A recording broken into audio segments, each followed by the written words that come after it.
What is up, guys? JayFerGaming here. Welcome back to my Jules Bianchi season. This is the Canadian Grand Prix. Last time out was Monaco, which is always a great race, so I recommend you do check that one out. We did try and emulate Bianchi's 9th place that he actually scored in real life, so go and check out how that went. And now we're looking forward to the Canadian Grand Prix, which is usually a great track for me. I've had quite a few wins over the season, so in this one, I was hoping for a decent qualifying position, and we were in 9th, but this corner always gets me every single game. I just can't get the power down. If I do, I get too much oversteer. But into the final chicane, this is where I make up quite a bit of time, and we're up to 10th, coming to the line. Is it going to be any better? Is it going to be any worse? It seems like we could be in the top 10 to the line. We take the optimum shortest route to the line.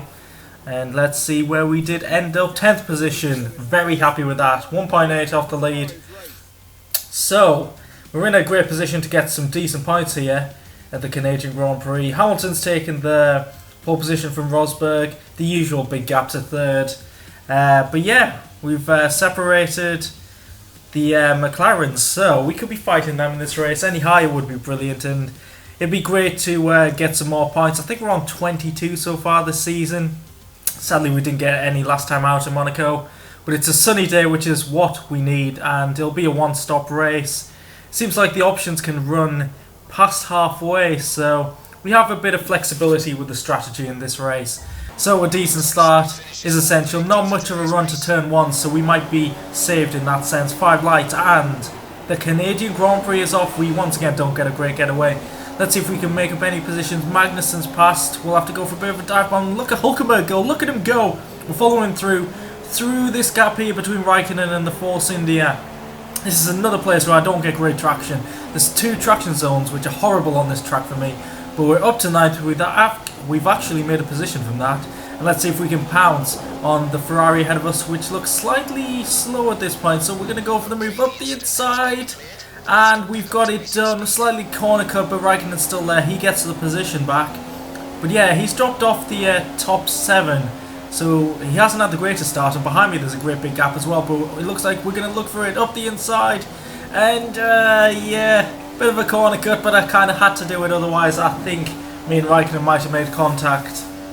So on to lap 4 here. Trying to chase down Vettel. We're pretty much 4 seconds behind. And you can see the awful traction we get here.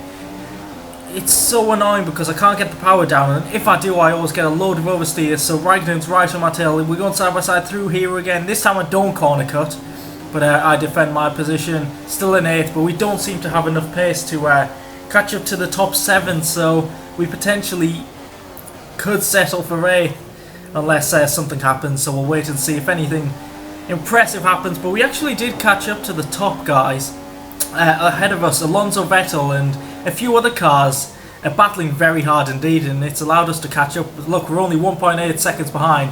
Button and Magnussen, wow, they were battling side by side for quite a few laps behind me, and you can see the gap on the minimap that I've got to them now. It must be like 6-7 seconds now, and I was thinking, the car's ahead, they're closer now, I'm going to go for the undercut, but yeah, that's not going to happen. Look, wow. The Red Bull and Ferrari are that close. They were side by side. Now they're ghosting. I thought this was the opportunity for the undercut, but they're actually pitting on the same lap as me. So we could get the undercut on a couple of cars that didn't pit. Let's see how it works out. Into the box. Come on, guys. Can we? No, we're not going to jump the Red Bull or Ferrari. It's a solid stop. We're actually quite close to them now. So we did pick up pace in the second half of that stint. And let's see if we can do the same on the Pram tyres. Are we going to come out ahead of the car that hasn't pitted yet of Grosjean? Yes, we are. So we're just behind Alonso. Let's see if we can keep up with these guys. And yeah, I did drop back. It's the middle sector that really gets me at this track. I do catch up quite a bit in the final chicane, but the other cars that didn't pit on the previous lap are in the box at the moment. So let's see if this undercut has worked for myself. I think it's Vettel and Alonso. So we're in the DRS zone, which helps. Hopefully we can stay within the 1 second window. And there they are coming out the pits. The undercut has not worked. I don't know who it is. It's a Williams. I think it's Massa. Ricardo, maybe? I can't really think of who would be up there. But back into our genuine position of 8th place after everyone is pitting out, and we're pretty much all going to the end. So it's a shootout all the way to the finish. We've got a yellow flag here.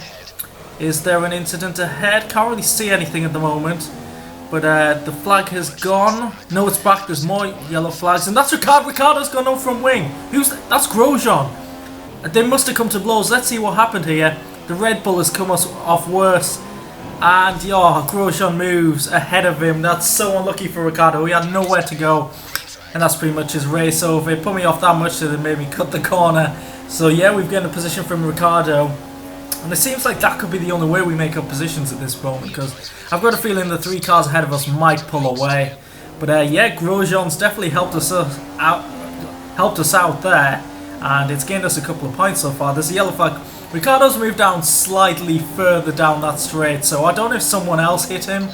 But yeah, he keeps moving further and further down the track. Look on the left here. Ricardo, what the hell are you doing? Just retire or get back to the pits. So what is that? 3 laps down now. Bot has to slow down. I think my engineer's telling me he's got a puncture. Did he make contact with Ricardo? Another position gained.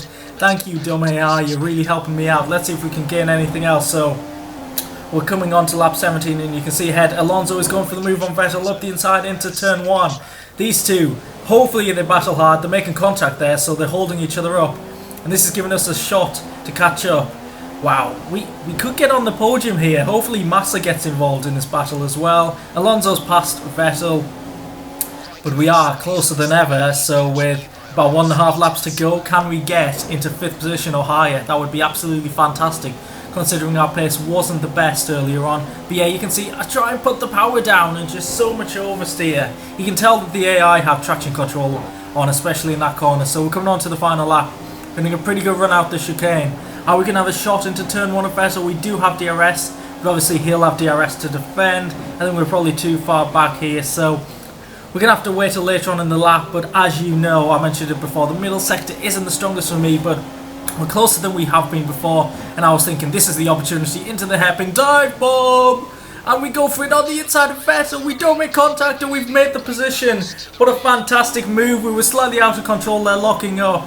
And you'll see in the replay, it doesn't look too much out of control, but it did on board. We narrowly avoid the Ferrari. Could we have got to 3rd? I don't think so. I think making 1 position up would have been the only outcome here, and we've done it. Vettel does go into the wall, but not really forced by me, but that's a fantastic move. It was a bit stupid, but Vettel saw me coming. And yeah, we kind of skipped the chicane as well. I took too much speed into there. But we're coming to the line. Jules Bianchi, oh, what a hero. 5th place, some more big points. He likes these big finishes. So I think that's 2 5th places now and a 6th. So wow, what a performance once again. Rosberg actually took the win from Hamilton, so their battles just it's getting more and more exciting. Massa gets on the podium, great result from him, and we beat Vettel at the end. Only 11 seconds off the lead, mind, so that shows that our performance and the car was pretty strong this weekend. So looking further down, anything spectacular? Yeah, there's a few penalties there. Bottas got involved, and there's Ricardo, I think 3 laps down. So unlucky for them too, but you've got to avoid the back markers, especially on this game.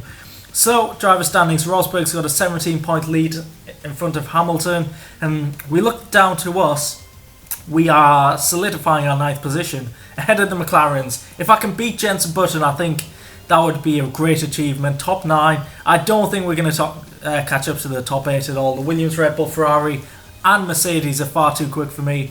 And Daniel Kvyat scored his first point of the season. Constructors, we've moved ahead of McLaren, so that's fantastic. Hopefully we can continue that, but it's kind of 2 versus 1. So if you've enjoyed the Canadian Grand Prix, please leave a like, subscribe if you want to see the rest of this season, and I'll catch you next time out. Goodbye.